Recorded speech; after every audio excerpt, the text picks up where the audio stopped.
Hello UPSC CSE aspirants. I have been getting a lot of emails from you asking me two specific things. The first is, which are those philosophers that you need to essentially read about and understand deeply? And is there an easy way to memorize them in a chronological order? And the second is, how to remember. Now, this one is more about memory. How to remember which philosopher actually gave us which frameworks, concepts, key terms, and theories. So, my video is about these two things. The list of philosophers I'll give you towards the end of this video. So, for the purpose of this video, we will take example of Socrates. What I will do is, I will close my eyes and give you all the key points. Basically, my idea is, if I can remember it, you can definitely remember it. So as I keep giving you, I would suggest you start making notes. I will just speak about key terms. And once I'm finished with it, then I'll give you an explanation of how did I manage to remember this. All right. The first thing Socrates, what is important about his learnings is, start noting down, unity of virtues or interconnectedness of virtues. Four virtues: justice, courage, temperance, and wisdom.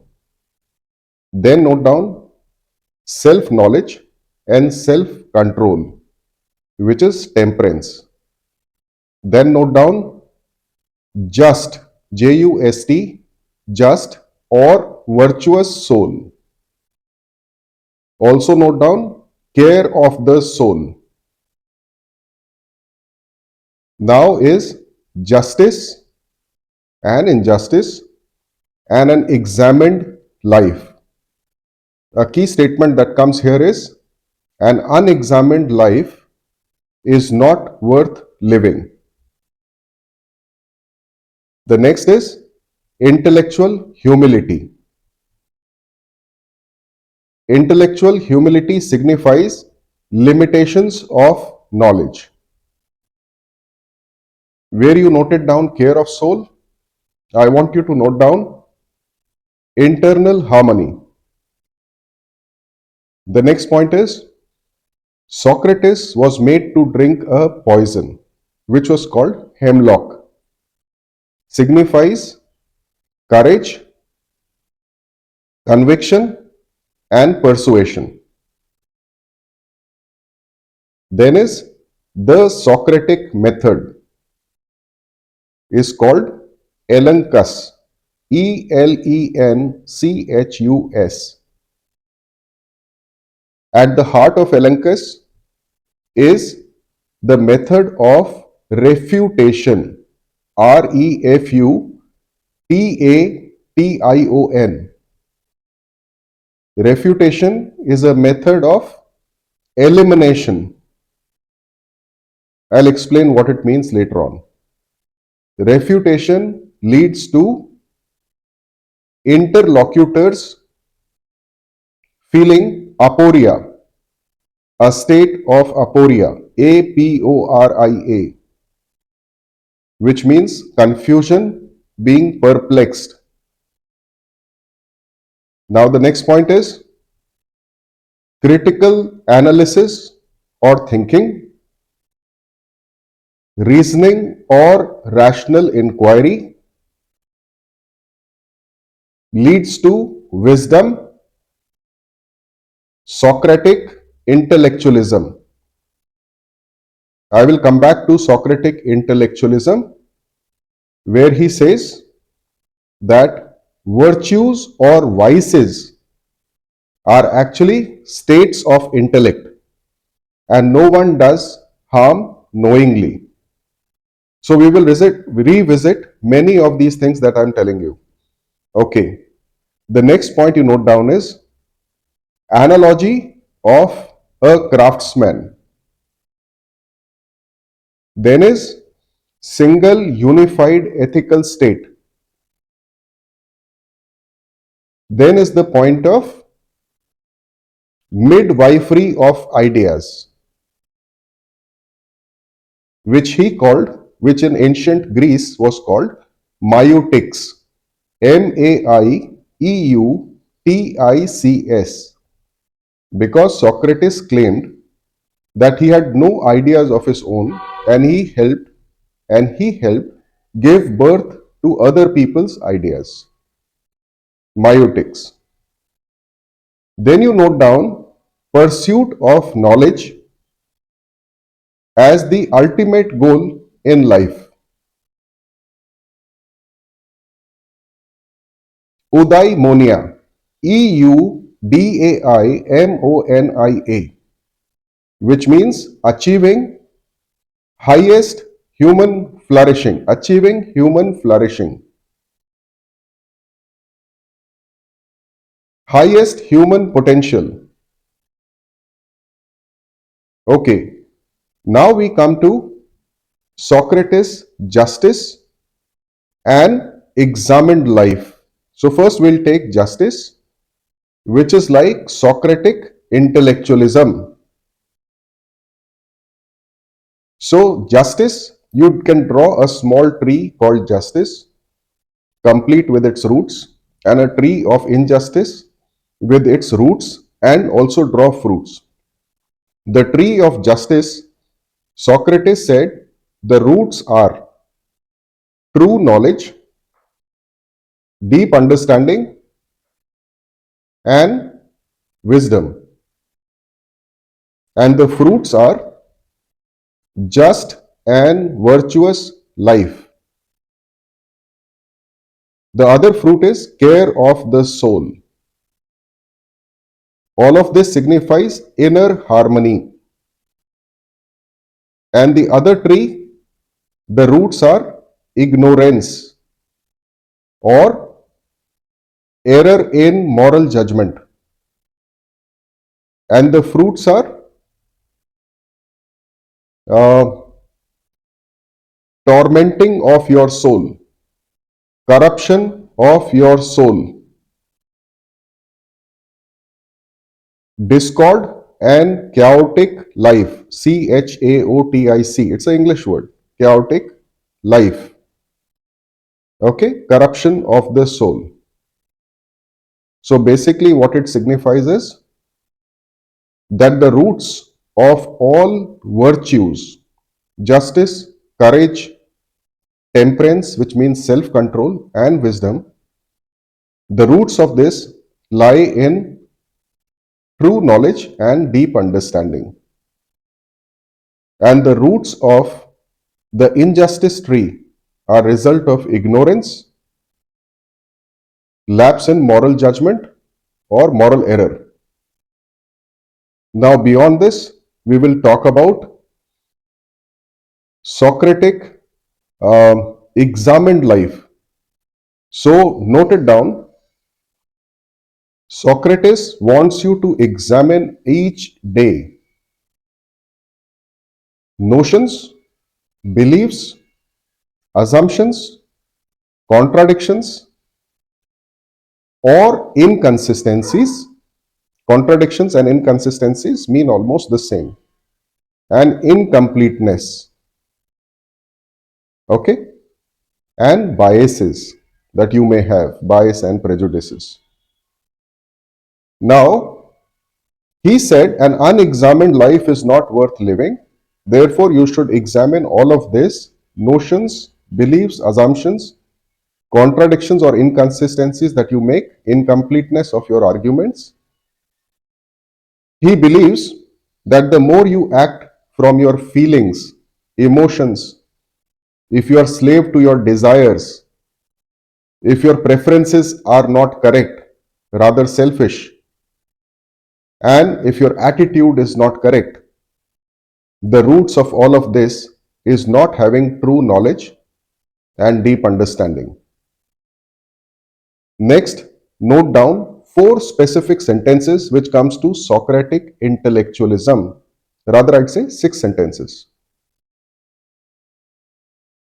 Under this, the first sentence is virtues and vices are state of intellect, and no one does harm or evil knowingly.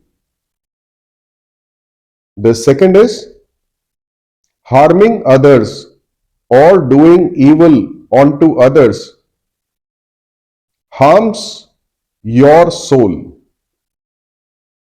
corrupts or torments your soul. Third, therefore, it is better to suffer injustice than to do injustice yourself. Fourth is corruption of your soul is far more evil than external punishment. Fifth, the purpose of punishment is improvement, not being unjust and not making the situation or the other person more vicious or worse. And the sixth point is analogy of the craftsman. So when you see a pottery maker make a pot, the pottery maker is always trying to correct the shape of the pot she or he is making. So that is analogy of the craftsman. So every craftsman endeavors, that means attempts to correct things and make them better rather than making anything worse. The craftsman could be a doctor, could be a horse breeder, could be any other craftsman. So these are important points when it comes to Socrates' idea of justice, which is very closely linked to Socratic intellectualism.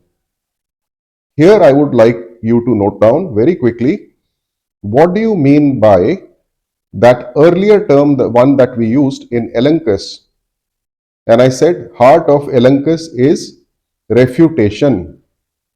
Refutation is an art of proving a statement, argument, or claim to be wrong or false using evidence or logical explanation.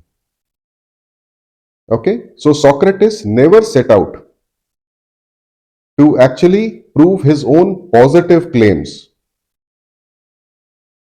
He actually engaged his interlocutors who were making some false claims or statements or arguments, asked them certain questions which actually resulted in proving that their statement or their claim or the argument was wrong.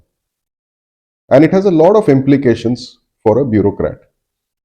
Okay. Lastly, I would leave you here with a very interesting thing, that is there a similarity between Socrates and Mahatma Gandhi? Do their philosophies overlap somewhere? Keep that in mind because it's a nice memory hook. Lastly, note down, Socrates existed in an era of sophists, Sophists, sophists, who engaged in sophistry. Okay, add ry at the end of it. Okay, I hope one, you have actually understood that it is highly possible to have these points. And let me tell you, I don't have any super memory or something like that. The trick while is that we create memory hooks. Okay, I am a very big fan of that. So I create my own drawings. My drawings have memory hooks on which I hang particular concepts, theories, frameworks. So if you were to ask me that, okay, sir, you talked about hemlock. So while I was talking, I talked about hemlock, the poison he was given. So can I pick up from there and again go about the list? Absolutely. So I talked about hemlock. I told you it signified courage, conviction, and persuasion. Then I talked about Socratic method, Elenchus, refutation, state of aporia. I talked about analogy of craftsmen, exactly in the same order. Now, as a as a professor, I want you to become so expert, so adept, achieve expertise in this that you can juggle around all these terms so well that it's like having 10 balls in the air. Here I must tell you, these videos on my channel are not a substitute for my classes.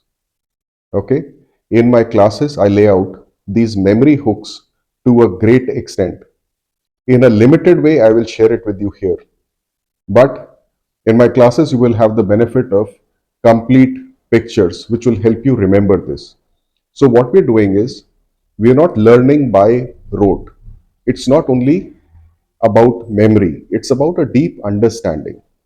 For example, when I told you about a tree of justice and injustice, Socratic intellectualism said that virtues, which means the good things that you do, are a result of knowledge, true knowledge, and deep understanding, and you've developed wisdom. So, what he meant is, you cannot do wrong things, you cannot do evil things unless you don't have true knowledge and deep understanding. That is what is meant by Socratic intellectualism. He said, virtues is knowledge, virtues is intellect. So, if a person has sufficient knowledge, they cannot do evil. Therefore, the term used is pursuit of knowledge. So, if you keep pursuing knowledge, if you keep re examining your notions, beliefs, assumptions, notice any contradictions or inconsistencies in your behavior, if you keep noticing that you make incomplete arguments, that is what Socrates wants you to examine. And that is why he said, an unexamined life is not worth living. So, as a first step, I want you to be able to recall from your memory many of these things in a flow, like an expert. Okay? And then we get in my classes deep into meaning of each. So, the moment somebody says Socrates, or you're writing some answer to a question, you should immediately be able to recall unity of virtues, interconnectedness of virtues, self knowledge, self control, which is temperance, just or virtuous soul, inner harmony, justice, examined life versus unexamined life, hemlock, signifying courage, conviction, and persuasion. Then you should be able to recollect Socratic method, Elenchus, method of refutation, state of aporia. Okay, immediately be able to recollect critical thinking, critical analysis, leading to wisdom, Socratic intellectualism. Virtues and vices are state of mind, and nobody does anything wrong or evil knowingly. Then analogy of the craftsman. Then single unified ethical state. By single unified ethical state, I actually meant interconnectedness of virtues. Which are those four virtues? It is JCTW: justice, courage, temperance, and wisdom. Okay. Then came those trees: tree of justice, tree of injustice. And I told you about those 6 sentences which ended with analogy of the craftsman. Then I told you about sophists as well as sophistry. So let me explain that part right now. In ancient Greece, at that point of time, if you recall, Socrates died around 399 BCE. In those days, there used to be many masters, okay? People who were like today's personal coaches, grooming coaches, okay? Knowledge coaches, all right? Equivalent to this. These were the gurus which went around ancient Greece. They targeted families of very rich people who were the nobility in the Greek court, and they groomed their sons to actually fill in important positions. So, what these sophists actually did was they used sophistry. What is sophistry? Sophistry are arguments which superficially will appear perfectly logical, but actually are meant to deceive, and they hide that they actually have a hidden agenda behind it. They are already structured in a manner which is leading to a preconceived goal. They have a hidden agenda. Therefore, every guru in Athens was vying for more and more students and more rich students, sons of nobility. Remember, not daughters of nobility, but sons of nobility. Socrates, unlike these sophists, did not accept money, gifts for grooming. He just went around Athens asking for asking questions to people using his method of elenchus, refutation, proving that whatever a guru thought about justice or piety or courage or temperance was actually wrong. So he used to prove all of them wrong. Now, coming to the last point, if you remember, I mentioned to you there was a great deal of similarity that I found between Mahatma Gandhi and Socrates. If you remember, Mahatma Gandhi always spoke about truth and non-violence. What is non-violence? It's about not hurting or harming somebody else. Okay? Look at Socrates. What did he say? He says, pursuit of knowledge and true understanding. Is that not truth? Searching for truth, meaning of truth. That's what Mahatma Gandhi said. Also, he said non-violence. What did Socrates said? That doing evil harms your own soul. Harming of your soul is like corruption or tormenting your own soul. Therefore, suffering injustice is better than doing injustice. Is that not exactly what Mahatma Gandhi said? Okay, now we come to the second part of the video, which I said is I'll help you identify those 20 important philosophers that you really need to deeply read and understand. Like I just gave you hints about Socrates. Again, we can use the same method. I can close my eyes and give you that list. So the idea is the first is Confucius. I'm going to keep a count on this. Confucius, Socrates, Plato, Aristotle, Thiruvalluvar, Thomas Hobbes, René Descartes, John Locke, uh, David Hume, Jean-Jacques Rousseau. Then you can Immanuel Kant, Friedrich Hegels. Then we should be reading about is Jeremy Bentham and John Stuart Mills, Karl Marx, Friedrich Nietzsche, Max Weber, Jean-Paul Sartre, John Rawls, and the last would be Bernard Williams. So that should be a list of about 20. And in the beginning of it, write MCB. Mahavir, Charvak, Gautam Buddha. And you're done. I think this video will become too long. Therefore, in my next video, I'll tell you how to remember all of this, how to play with all these names. So if somebody said, okay, sir, can you start with who came after David Hume? So again, the list is going to be same. So David Hume, Rousseau, Immanuel Kant, Hegels, Jeremy Bentham, John Stuart Mills, Karl Marx. That is how you should be able to juggle all these names. Why do we need to learn chronologically? Is because one philosopher's philosophy will get massively influenced by another philosopher's philosophy that came before his or her era. An interesting fact, there is no lady philosopher here. I want you to think why. But let me assure you, when we come to feminist ethics, care ethics, you'll have at least 6 women philosophers. So while I promised you, I'll help you draw, let's say, a memory map or memory hangers, I think this video is getting too long. So let me wrap it up now. In my next video, I'll give you exactly how to remember all of this. Remember, these videos are not substitute for my classes. Alright, see you again in my next video. Adios.